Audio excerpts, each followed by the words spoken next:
Hidup itu buat mati, Pak.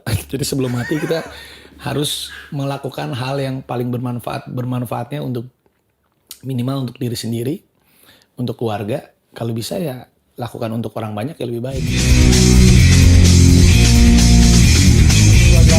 Semua lagi kita di channel yang perlu dimajinasi gratis tidak bayar.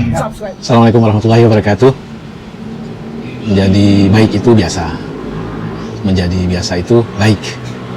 Tapi menjadikan kebaikan sebagai suatu kebiasaan itu baru luar biasa. Hidup hanya sekali, mari kita bikin berarti. Hidup hanya sesaat, ayo kita tebar manfaat. Kemarin gue nonton podcastnya Gita Wirjawan di Endgame ya. Bintang tamunya Raffi Ahmad.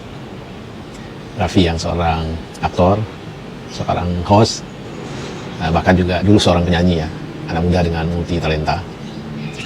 Gue nggak tertarik untuk bicara soal Raffinya, tapi soal sepenggal omongan antara Raffi dan Gita yang berikut ini. Artinya hidup tuh apa sih untuk Anda?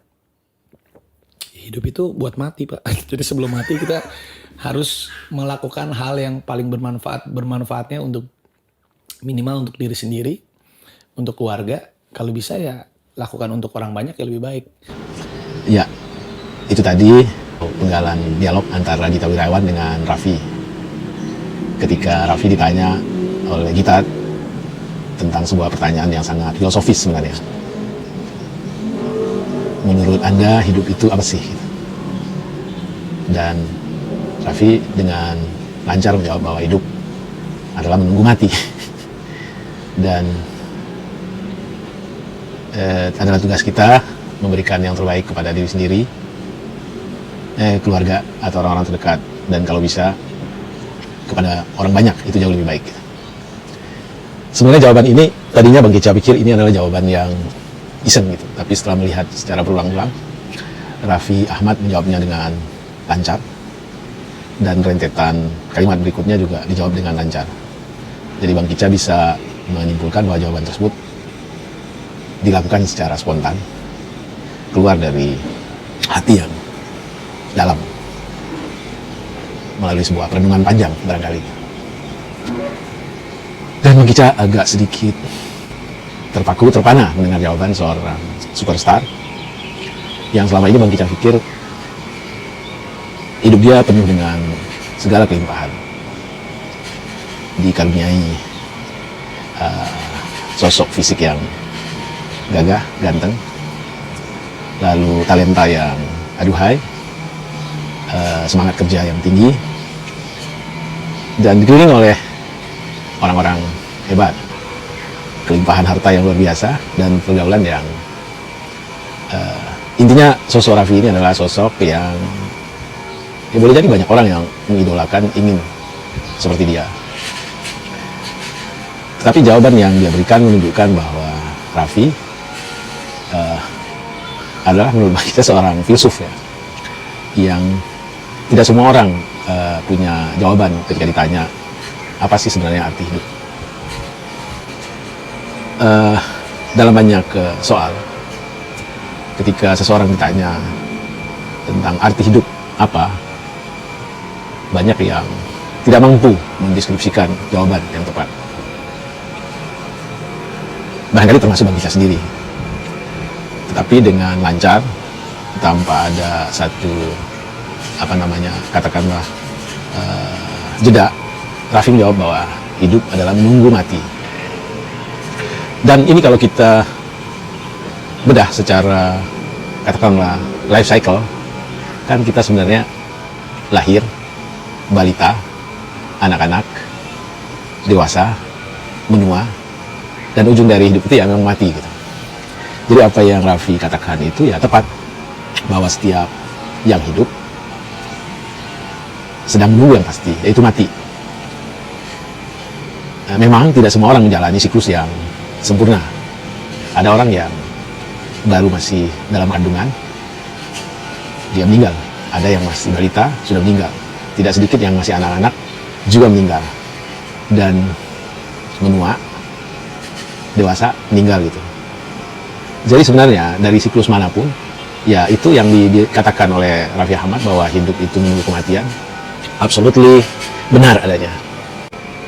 Banyak di antara kita yang gampang menentukan sebenarnya hidup itu apa. Ada yang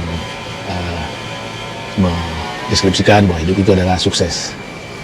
Ada yang mendeskripsikan bahwa hidup itu adalah terkenal. Ada yang mendeskripsikan bahwa hidup itu adalah sesuatu yang harus kita nikmati. Itu adalah perjalanan. Tapi esensi yang sebenarnya hidup itu memang menunggu mati. Lalu penggalan berikutnya dari jawaban Raffi adalah, sebelum menunggu mati, kita utamanya harus berbuat baik kepada diri sendiri.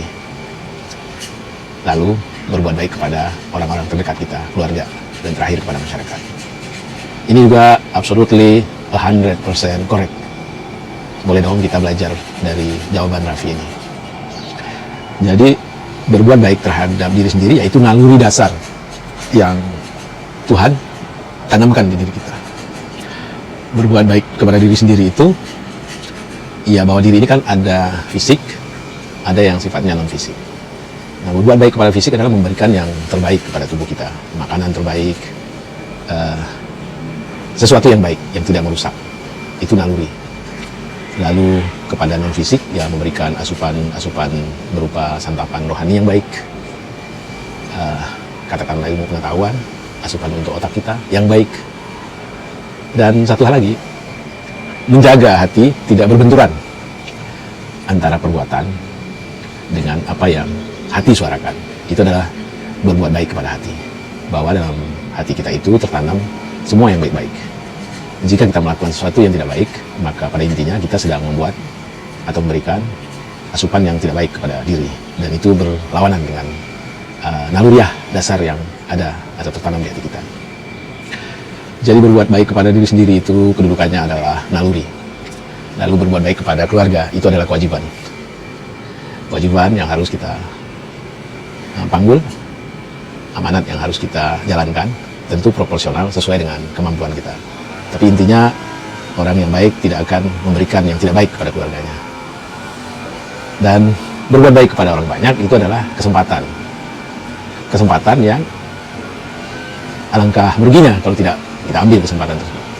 Karena pada dasarnya, berbuat baik itu adalah naluri yang tertanam, dan semakin luas magnitud kebaikan tersebut, bukan hanya di lingkungan keluarga, tapi di lingkungan masyarakat luas, maka sejatinya kita sedang membahagiakan diri kita sendiri. Jadi sekali lagi, tidak ada salahnya Bang Kicca berterima kasih kepada dialog filosofis pendek yang dilakukan antara Gita Wirawan di Endgame dengan Raffi soal esensi hidup. Bang Kicca ingin ulangi kembali bahwa menurut Raffi, esensi hidup itu adalah menunggu mati. Dan selama penungguan, mari berbuat baik kepada diri sendiri, kepada orang-orang terdekat, keluarga, anak, istri, orang tua.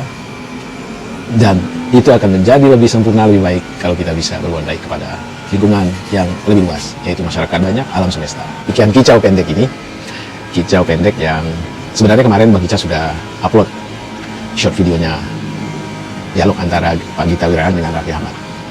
Bang Kicca upload karena begitu terpesonanya Bang Kicca dengan jawaban yang spontan, yang tidak dibuat-buat oleh Raffi Ahmad. Raffi Ahmad, terima kasih untuk kebijakan, untuk kata-kata dalam yang telah menginspirasi minimal aku. Wassalamualaikum warahmatullahi wabarakatuh. Salam sehat dan mari tetap bermanfaat bagi alam semesta.